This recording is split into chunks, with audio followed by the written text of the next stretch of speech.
पण माझी भाची आहे, तिला फोन केला, ती पाठ करून रडायला आणि सांगली आमच्या बिल्डिंगला आग लागली, आपल्या तुझं घर मला समजत नाही की काय नाही. नुसतं भाडे खातात ते लोक 1-1 लाख रुपये, आणि आम्ही काय कमवायचं आणि काय खायचं.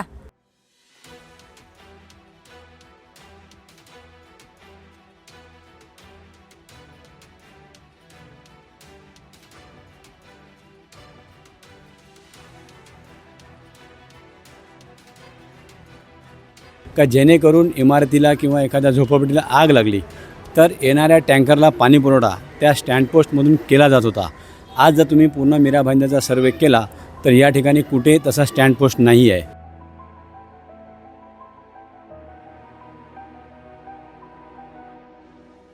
सगळीकडे आम्ही तक्रार केलेली, पण त्याच्यावरती कोणीही काही ॲक्शन आतापर्यंत घेतली नाही. आणि आता येऊन ते आमच्या उंबऱ्यात काय आमचं घर जाळून गेलं.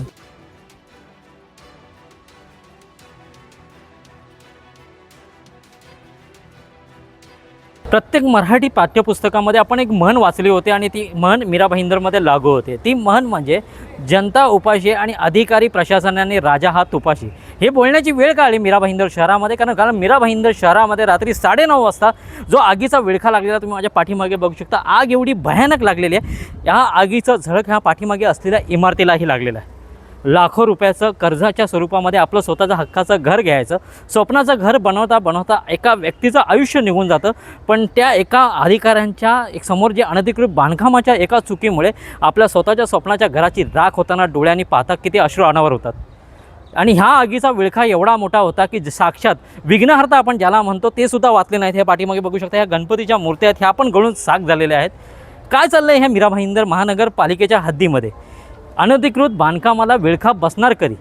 एक अनधिकृत बांधकामाची शेड बांधली जाते, त्या शेडला आग लागते व सिलेंडर त्याच्यानं फुटले जातात आणि आजूबाजूला असलेल्या इमारतीच्या मधली घरं राखचूर होतात.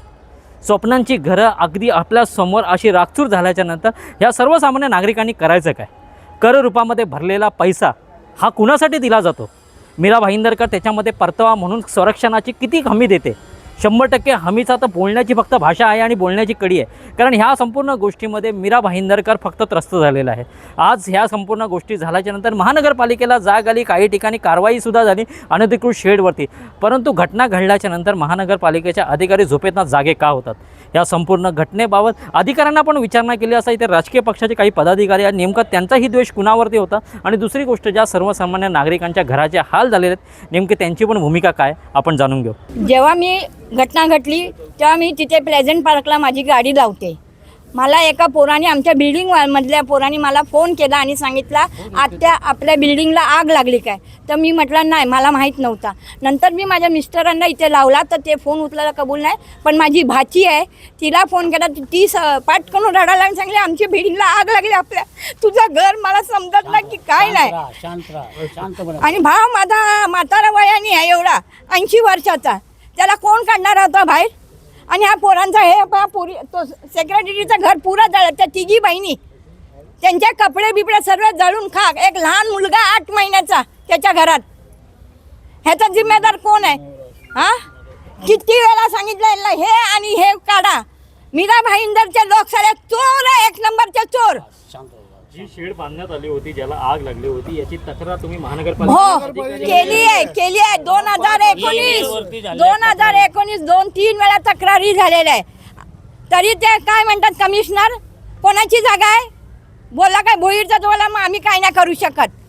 हे काय आहे? स्थानिक नगरसेवकांकडे पण हा विषय मांडला होता. हो, तेच नगरसेवक आहे ना आमच्या इथले होते. तेच होते ना, आता गेले ते लोक. सगळ्या पार्ट्या बदलत राहणार, पण इथे घर, आपलं नुकसान किती झालं? माझं घर ग्राउंड फ्लोअरला आहे आणि मी आता 63 आहे. मी ह्या वयात काम करून माझं घर बनवू शकते. माझा नवरा पण 67चा आहे, त्याला होणार आता का? आमची मेहनत किती गेलेली आहे. हां, 50 वर्षापासून आम्ही कामं करतो ना, आपलं घर बनवतो. हे लोकांना द्यायला नुसतं भाडे खातात हे लोक 1-1 लाख रुपये, आणि आम्ही काय कमवायचं आणि काय खायचं? हम यहाँ लिए भी 1 साल हुआ हमको यहाँ घर लेके, और कल हम लोग इधर बैठे थे घर में, अचानक से आवाज़ आया घर से बाहर से, तो हमने उठा तो देखा कांच में से आग लगी हुई है। फिर हम लोग पूरा घर छोड़ के घर नीचे भाग गए, तो बाहर रोड पे ही रहे, बाद में दूसरे के घर पे थे। कितना नुकसान हुआ है आपका? नुकसान तो आपके सामने ये सब देख ही रहे हो, पूरा घर ही चला गया है समझो। अभी क्या बोल सकते हैं आपको। किसी को जीवित हानि वगैरह कुछ हुई है? नहीं, ऐसा कुछ नहीं हुआ है। घर देख रहे हो, सब सामने है आपके, पूरा घर गया है, देख लो। और क्या बोलो। चंबर के कपड़े हैं, ये बोनी में जितना भरे हैं, और मशीन भी मेरा कपड़ा है। मशीन तो मेरा रहेगा ना, मैं सिलती हूँ तो। ग्राहकों के कपड़े हाँ, सिलाते हो, मैं तो उसके सिलती ऊपर हूँ। आपका उपजीविका चल रही हाँ, है। उसी के ऊपर मेरा चलता है। और मशीन भी गया है, मोटर भी गया है, सब उसका। वो देखो सब बोर्ड लाइट सब गया। क्या या ठिकाणी जबाबदार तसं पाहता प्रभाग अधिकारी आहेत, त्याचप्रमाणे अग्निशमन विभागाचे प्रमुख प्रकाश बोराडे साहेब आणि त्यांची सर्व टीम आहे जी या ठिकाणचा सर्वे करते.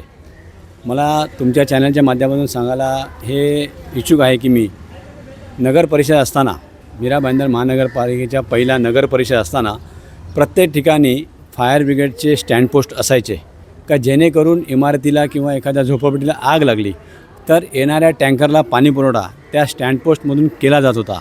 आज जर तुम्ही पूर्ण मीरा भाईंदरचा सर्वे केला तर या ठिकाणी कुठे तसा स्टँड पोस्ट नाही आहे. याचा अर्थ असा आहे की आग लागल्यानंतर जी फायर ब्रिगेडची जी गाडी आहे तिचं पाणी संपल्यानंतर त्याला पुन्हा त्या अग्निशमन केंद्रामध्ये जाऊन पाण्याच्या टाकी पूर्ण भरून नंतर त्या ठिकाणी पाणी परत टाकण्यासाठी यावं लागतं. ह्या एवढ्या याच्यामध्ये त्यांचा जवळजवळ 20 ते 25 मिनटं वेळ वाया जातो. त्याच्यामुळे आगीला तितका वेळ पुन्हा भडका घेण्यासाठी तेवढा वेळ अपूर्ण नाही तर पूर्ण आहे. तर या कामासाठी पूर्ण आयुक्तसुद्धा तेवढेच जबाबदार आहेत की शहराची त्यांनी तुम्ही पाहणी करायला हवी आहे की इमारतीला आग लागली तर त्या ठिकाणी अग्निशमन विभागाच्या गाड्यांना पाणी तात्काळ मिळण्यासाठी तुमचे स्टँड पोस्ट अवेलेबल आहेत का. जाऊन आहे हा किती वर्ष आहे मला माहिती नाही, पण मला आठवतं आहे की आमच्या सोसायटीने लेखी आणि ईमेलद्वारे महानगरपालिका, तहसीलदार ऑफिस, PWD ऑफिस सगळीकडे आम्ही तक्रार केलेली, पण त्याच्यावरती कोणीही काही ॲक्शन आतापर्यंत घेतली नाही. आणि आता येऊन ते आमच्या उंबऱ्यात काय आमचं घर जाळून गेलं. तुम्ही स्थानिक नगरसेवकांना या गोष्टीमध्ये काही कल्पना दिली का? सगळ्यांना याची कल्पना आहे. त्यामुळे हे कुठलं नवीन नाही. आणि साधारणतः 5 ते 6 महिन्यापूर्वी प्लेझंट पार्कमध्ये अशीच घटना घडली होती. तेव्हाही आम्ही एक गोष्ट निदर्शनास आणून दिली होती की आमच्या जीवाशी खेळ आहे आणि तो नेमका आमच्यासोबत झालाच. मीरा भाईंदर महानगरपालिका काल रात्रीच्या प्लेझंट पार्कमध्ये मोठ्या प्रमाणात ज्या गोडाऊनला आग लागली होती त्यामध्ये मोठ्या प्रमाणात प्लास्टिक आहे. प्लास्टिक हे ज्वलनशील पदार्थ असल्यामुळे मोठी आग भडकली. त्या दृष्टिकोनातून प्रिव्हेंटिव्ह मेजर म्हणून ज्या ज्या ठिकाणी तात्पुरते प्लास्टिकचे शेड्स असतील ते सर्व शेड्स आम्ही काढणार आहोत. याप्रमाणे मोठी कारवाईला आज सुरुवात केलेली आहे आणि येत्या 2-3 दिवसामध्ये शहरामध्ये जेवढे काही तात्पुरते शेड्स असतील, ज्या ठिकाणी मोठ्या प्रमाणात ज्वलनशील पदार्थ असतील ते सर्व आम्ही ते तात्पुरते शेड्स आम्ही पूर्ण तोडून काढणार आहोत. सर, काल जी आग लागली त्याच्यामध्ये सुदैवाने कोणती जीवितहानी झाली नाही आहे, परंतु काय सांगणार नागरिकांना, काय संदेश द्याल? नागरिकांना हे सांगणार की तात्पुरते शेड्स उभारू नका. महानगरपालिका तात्काळ कारवाई करील. ज्या ज्या ठिकाणी असे तात्पुरते शेडमध्ये प्लास्टिक, गॅस बॉटल अजिबात ठेवता कामा नये. असं झालं तर मोठी हाती होऊन जीवितहानी होऊ शकते. म्हणून नागरिकांनी कृपया विनंती आहे की आपण कुठल्या प्रकारच्या मोकळ्या जागेमध्ये तात्पुरते शेड उभारू नका. महानगरपालिका त्याच्यावर कारवाई करणार आहे. जर अशा अनधिकृत शेड असेल तर महानगरपालिकेकडे तक्रार केली तर महानगरपालिका कारवाई करणार का त्याच्यावर? 100% कारवाई करणार आम्ही. कारण मोहीम आता मोठी इंटेन्सिव्ह मोहीम करणार आणि येत्या 4-5 दिवस संपूर्ण कारवाई करणार. सर्व जो आहे ना आशीर्वाद हे राजकारणी लोकांचे आहे. सत्ताधारी या ठिकाणी आमदार, खासदार, महापौर या ठिकाणी आले का? नाही आले. त्यांचं कारण काय? त्यांचं काम झालं आहे. आता लोकांना जुमला देऊन त्यांची जे मतदान घ्यायचं होतं ते घेतलं. लक्षात घ्या, आज या लोकांचं घरची परिस्थिती खराब झाली आहे. आज विचार देशोधडीला लागलेत लोक. या ठिकाणी सामान्य लोक राहतात. लक्षात घ्या, त्या ठिकाणी स्थानिक नगरसेवक आहेत ना, यांच्या आशीर्वादाने सगळी इनलिगल स्ट्रक्चर आहे ते. लक्षात घ्या, समजलं की नाही? याच्यावर कारवाई आल्या MRTP याच्या अंतर्गत यांच्यावर कायदेशीर गुन्हा दाखल व्हायला पाहिजे. या ठिकाणी महापौर आहेत कुठे? ज्या प्रथम नागरिक या ठिकाणी रात्री त्या टायमाला पोचायला पाहिजे होते, अजून झोपून उठलेले नाहीत. लक्षात घ्या, आमदार कुठे गेले? लक्षात घ्या, आम्ही काल आवाज उचलल्यानंतर आज इलिगल स्ट्रक्चर तोडतायत. लक्षात घ्या, मी कमिशनर साहेबांना आणि उपायुक्तांना सांगितलं आहे, आज याच्यावर जर कारवाई नाही झाली तर तुमच्या बंगल्यामध्ये येऊन आंदोलन करील. लक्षात घ्या, ही भाषा त्या लोकांना समजते. या बिचारे लोकांनी, सामान्य लोकांनी वारंवार पत्रकार व्यवहार केलेले आहेत नगरपालिकेशी, पोलीस स्टेशनशी, पण कुठलीच कारवाई नाही आहे. लक्षात घ्या, मी स्थानिक जनतेनं पण आता आश्वस्त करू इच्छितो की आता यांच्या भूलतापाला बळी पडू नका. काल तुम्हाला पाणी वाटलं म्हणून फार मोठा उपक्रम केला आहे, मोठं काय पराक्रम केलं असं काही नाही आहे. लक्षात घ्या, या ठिकाणी जेवणाची सोय, या ठिकाणी राहण्याची सोय, या घरच्यांचं नुकसान कोण भरपाई करणार याचं पहिलं स्पष्टीकरण करा.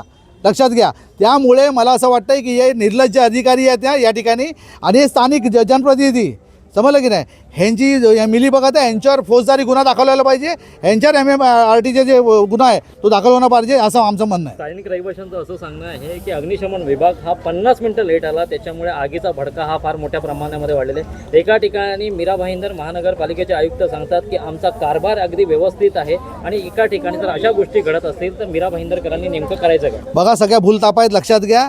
फायर ब्रिगेड आम्ही हे करू ते करू, सर्वप्रथम या ठिकाणी या लोकांना पुरस्कार मिळालेला आहे.